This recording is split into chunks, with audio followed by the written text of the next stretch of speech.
Hey guys, welcome back to my YouTube channel. This is Ankush Sharma and you are watching my another new video. आज की video का title और thumbnail देखकर आप लोग समझ ही गए होंगे कि वीडियो किस चीज़ पर रहने वाली है। आज की वीडियो में मैं आप लोगों को पूरा A to Z इसकी मॉडिफिकेशंस के बारे में बताऊँगा। मॉडिफिकेशन का जो सच है, क्योंकि जैसे बहुत से मतलब यूट्यूबर्स या जो भी हमारे दोस्त हैं वो आपको वीडियोस में तो दिखा देते हैं कि आप ये मॉडिफाई करा ले, ये मॉडिफाई करा ले, बट उसका कंसिक्वेंसेस क्या रहता है, क्या वो मॉडिफिकेशन रियल में उसका कुछ नीड भी है या उसके पॉजिटिव्स क्या रहते हैं और नेगेटिव्स क्या रहते हैं, वो इस पूरी वीडियो में डिस्कस करेंगे। सबसे पहले बाइक के फ्रंट से ही स्टार्ट कर लें। जैसा कि आप देख रहे हैं, मैंने ये हाफ़ व्हील कवर्स लगाए हुए हैं फ्रंट में भी और रियर में भी। तो मेरे को तो ऐसा इनका कोई नेगेटिव ऐसा फेस नहीं हुआ है कि कभी हवा ज़्यादा तेज़ आई हो और उससे मेरी बाइक ड्रैग हो रही हो एक साइड में। तो ये तो मेरे को कोई मतलब इसमें वो नहीं लगा। और पॉजिटिव इसका ये है कि आपका जो बाइक का लुक है वो काफ़ी ब्रॉड हो जाता है और थोड़ी बल्की लगती है, टायर्स थोड़े चंकी फील होते हैं। ठीक है। दूसरी मॉडिफिकेशन के अगर मैं बारे में बात करूं, जितने भी ये बार एंड मिरर्स आते हैं या विंग मिरर्स या जो भी XYZ मार्केट में अवेलेबल हैं, इन विंग मिरर्स का या जो भी इस टाइप के मिरर्स आते हैं, इनका ना सिर्फ एक ही प्लस पॉइंट होता है, वो होता है लुक्स। अगर बात करें इनकी फंक्शनैलिटी की, तो अगर मैं आपको अपने ही मिरर का दिखाऊं तो ये देखना, एक मिनट, मैं इसको हर टाइम फोल्ड ही रखता हूँ। ये मोस्टली ना अपनी बाइक को ही आपके पैर वगैरह या ऐसी चीज़ें दिखाएगा। कुछ मतलब इसमें दिखता नहीं है पीछे का, बस ये ऐसे ही कि चालान से आप बच सकते हैं। ठीक है। तो मिरर की फंक्शनैलिटी 0 है, लुक्स 100% है, वही चीज़ है। कोई तो आप विंग मिरर लगाएं, कुछ भी लगाएं, आप ये इनसे एक्सपेक्ट ना करें कि आपको पीछे का लुक अच्छे से आएगा, क्योंकि ये ना मतलब जो जैसे आपके बाइक में कंपनी फिटेड मिरर्स आते हैं उनकी कॉस्टिंग 300 से 500 के बीच में होती है शायद। ठीक है। और इनकी कॉस्टिंग मतलब अगर आप लो क्वालिटीज़ में जाएंगे तो 300 से भी स्टार्ट हो जाएंगे, 250 में भी मिल जाएंगे। और वैसे अगर ज़्यादा प्रीमियम क्वालिटी में लेंगे तो 1800 2500 ऐसे भी हैं। बट कितना ही आफ्टर मार्केट मिरर हो, उसमें ना आपको जो कॉनकेव मिरर होता है ना, जिसमें पीछे का आपको थोड़ा वाइड एंगल टाइप में दिखता है, वो नहीं होता है। ये नॉर्मल मिरर्स होते हैं, तो इसमें विजिबिलिटी का इशू आता ही आता है। तीसरी अगर मैं मॉडिफिकेशन के बारे में बात करूँ या एक्सेसरीज़ के बारे में बात करूँ, वो लोग इंजन काउल वगैरह लगा लेते हैं, जैसा मैंने भी लगाया हुआ है, और ये प्रॉपर एक्सट्रीम का ही है। ठीक है। तो अगर मैं इसके प्लस पॉइंट के बारे में बात करूँ तो वो सिर्फ लुक्स है। अगर आप ये सोचें कि आपके इंजन को डर्ट से बचाता है तो आप वो देख सकते हैं, बिल्कुल ऐसा कुछ नहीं है, ये सब बोलने वाली बातें हैं। ठीक है। और अगर इसके नेगेटिव्स के बारे में बात करूं, तो अगर आप कंपनी का ही लगवाते हैं, जैसे मैंने एक्सट्रीम का ही लगाया हो, तो आपकी ग्राउंड क्लियरेंस में कोई असर नहीं आता है। ठीक है। कभी मेरी बाइक टच नहीं हुई है, और टच भी हुई है तो इंजन काउल से कभी टच नहीं हुई है, इंजन काउल की वजह से। अगर आप इसमें कोई दूसरी कंपनी का, जैसे लोग पल्सर का या अपाचे का लगवा लेते हैं, तो उससे ग्राउंड क्लियरेंस थोड़ी कम हो जाती है और वो टूटने का भी उसका रिस्क होता है। एक मॉडिफिकेशन रह गई थी, जो वाइज़र, आप अलग अलग टाइप के वाइज़र्स लगवा लेते हैं अपनी बाइक में, तो इसका भी पॉजिटिव यही है कि लुक्स है। मोर ओवर मतलब नेगेटिव इसका कुछ नहीं है, थोड़ा सा एरोडायनेमिक भी बन जाती है बाइक। जैसा कि मैंने ये अपाचे 200 का वाइज़र लगाया हुआ है, ये भी काफ़ी अच्छा लगता है, मतलब कोई ऐसी बात नहीं है, आप लगा सकते हैं। ठीक है। अब चलिए पीछे चलते हैं।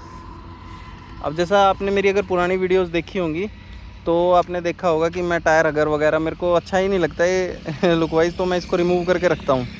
बट जब से मैंने ये वाली टेल टाइडी लगाई है, तो ना ये जो कीचड़ है और जो पानी है वो पीछे वाली सीट पे थोक के भाव में फेंकती है। अब मैंने कई बार ऐसा एक्सपीरियंस किया है कि जैसे बारिश में मैं चलाने चला गया हूँ और जैसे मिट्टी वगैरह आई है तो सीट पे ना कीचड़ हो जाती है बिल्कुल। तो अभी बारिश के जैसे दिन चल रहे दिल्ली में, तो इसलिए मैंने इसको लगा लिया। तो ये टेल टाइडी तो आप बस लुक्स के लिए लगा सकते हैं। और अगर इसकी फंक्शनैलिटी आप देखें, फोल्डेबल वाला जो फीचर होता है वो मैं इसका यूज़ नहीं करता, मैंने इसको स्ट्रेट करा रखा है क्योंकि इसका चलान है। ठीक है। बाकी इस तरफ अगर आ जाएं आप, तो आपको यहाँ पे दिखेगा लेडीज़ का फुट रेस्ट। अब ये तो लुक्स तो ये डैमेज करता है बाइक के, बट हाँ फंक्शनैलिटी इसकी प्रॉपर है। कुछ एक्सेसरीज़ ऐसी भी होती हैं जो फंक्शनैलिटी अच्छी करती है, जैसे मेरे घर में मेरी जो भी लेडीज़ है, मेरी मम्मा है, मेरी वाइफ है, वो बिल्कुल आराम से इस पे पैर रख के बैठ सकती हैं, कोई ऐसा इशू नहीं आता है। और एक ये भी काफ़ी यूज़फुल फीचर है या एक्सेसरी है, आप भी अपनी बाइक में ऐड ऑन कर सकते हैं, मोबाइल होल्डर। कई बार मैप वगैरह की ज़रूरत पड़ती है तो इसमें आप फ़ोन ईज़िली लगा सकते हैं। और ये कुछ ज़्यादा कॉस्टली भी नहीं पड़ता, 100-150 रुपये 200 रुपये तक आ जाता है। तो मैंने ना लगभग अपनी बाइक की सारी मॉडिफिकेशन कवर कर दी हैं। और कई लोग जैसे एग्जॉस्ट वगैरह भी लगाते हैं। अब एग्जॉस्ट का ना वैसे देखा जाए मैं भी एग्जॉस्ट प्लान कर रहा हूँ, फुल सिस्टम एग्जॉस्ट लगाऊंगा मैं इसमें। मैं थोड़ा सा और R&D होने दे रहा हूँ प्रोडक्ट्स पे, उसके बाद ही मैं इसमें कुछ इंस्टॉल कराऊंगा। और मेरी थिंकिंग ये भी है कि एटलीस्ट मैं जो इसकी फ्री सर्विसेज हैं वो करवा के शोरूम से, तब तक कोई इसमें ऐसी मेजर मॉडिफिकेशन ना करूँ जिसकी वजह से मेरी वो वारंटी आउट कर दें। एग्जॉस्ट लगाने से आपको एक तो थोड़ा लुक थोड़ा स्पोर्टी हो जाता है बाइक का, उसके बाद जो साउंड आती है वो भी स्पोर्टी होती है, आपको चलाने में फ़ील आता है, ठीक है। बट वो इंजन पे काफ़ी ज़्यादा इम्पैक्ट करता है, क्योंकि जो इसकी इनलेट और जो आउटलेट है वो कंपनी ने उस हिसाब से प्रोग्राम कर रखी है इस आपके स्टॉक एग्जॉस्ट के साथ। अब जब मतलब मार्केट में आफ्टर मार्केट एग्जॉस्ट आपको मिलते हैं वो मोस्टली ना होलो होते हैं और फ्री फ्लो होते हैं, तो उससे ना जो बैक प्रेशर है वो ज़्यादा हो जाता है, बट इनलेट बाइक का उतना ही रहता है। मतलब आप समझिए कि आप ब्रीथ तो उतना ही कर रहे हैं, बट आप एक्सेल जो कर रहे हैं वो आप थोड़े ज़्यादा क्वांटिटी में कर रहे हैं, तो इससे ना बैक प्रेशर का थोड़ा सा इशू आता है और उससे इंजन पे थोड़ा सा इफ़ेक्ट पड़ता है।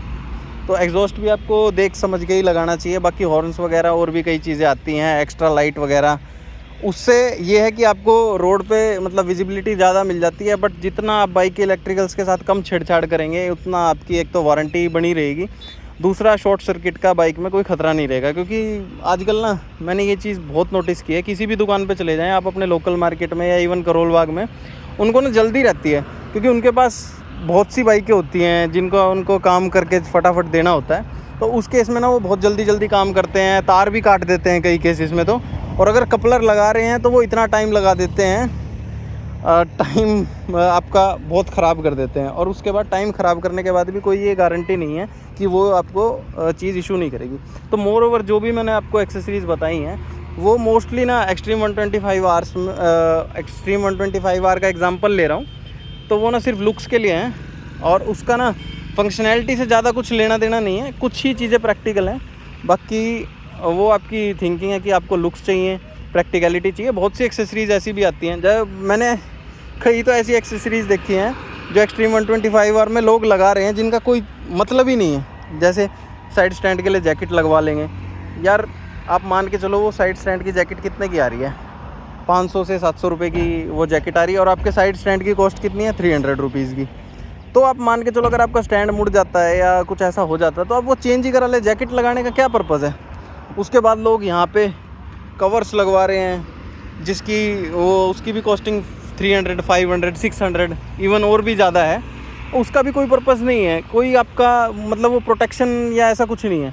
और तीसरी सबसे बेकार चीज़ जो मैं देख रहा हूँ वो लोग क्या कर रहे हैं, यहाँ पे वो स्लाइडर्स लगवा रहे हैं, उसके बाद यहाँ पे फोर्क प्रोटेक्टर लगा रहे हैं। मेरे भाई जो एक्सट्रीम है ना उसमें आपके USD शॉक्स नहीं दिए हुए हैं, और जो वो शॉकर प्रोटेक्टर लगाते हैं ना वो USD के लिए होते हैं बेसिकली। उसके बाद फोर्क स्लाइडर्स, आपके पास जो ये नट वगैरह लगे होते हैं ना ये ऑटोमेटिकली इतने मतलब ऐसे उसके लिए होते हैं डिज़ाइन कि जब आपकी बाइक गिरती है या घिसटती है तो ये आपकी बाइक को ज़्यादा फिसलने से रोक लेते हैं। तो उन सब चीज़ों का भी कोई सेंस नहीं बनता है। बट हाँ ये है कि इंडिया में क्या है, भेड़ चाल वाला सिस्टम है, एक बंदे ने लगवा लिया तो भाई मैं भी लगवाऊंगा, उसने अपनी बाइक में ये लगवा रखा, फालतू की एक्सेसरीज़ है बिल्कुल। और एक एक्सट्रीम 125 आर में और भी ज़्यादा मार्केट में बिकने वाली बाइक्स में एक कॉन्सेप्ट आ रहा है कि क्रैश गार्ड की जगह ना लोग ATV क्रैश गार्ड लगवा रहे हैं, जो मतलब आफ्टर मार्केट डिज़ाइंड होता है, उसमें 2 स्लाइडर्स इस तरफ 2 स्लाइडर्स उस तरफ होते हैं। बट क्या है, जितना आपको जो स्टॉक क्रैश गार्ड स्टडी मिलता है, एक तो वो उतना स्टडी नहीं मिलता, दूसरा जो उसकी फिटिंग होती है ना वो यहाँ से या तो यहाँ कनेक्ट कर देंगे, यहाँ पतली पतली पत्तियाँ होती हैं वो जो इतना स्टडी नहीं होता है बेसिकली। तो अगर आपकी बाइक गिरेगी तो हो सकता है वो आपको ही ज़्यादा हर्ट कर दे। तो उससे बढ़िया कंपनी का जेन्युइन क्रैश गार्ड लगवाएं, या अगर आपको लगवाना ही है आफ्टर मार्केट तो सिंगल रोड का जो आता है वो भी हैवी क्वालिटी वाला, ये नहीं कि जो अमेज़ॉन फ्लिपकार्ट पे 200-300 रुपये के मिल रहे हैं वो आप लगवा लें और फिर ये एक्सपेक्ट करें कि हाँ आपकी बाइक गिरेगी तो आपको प्रोटेक्ट कर लेगा।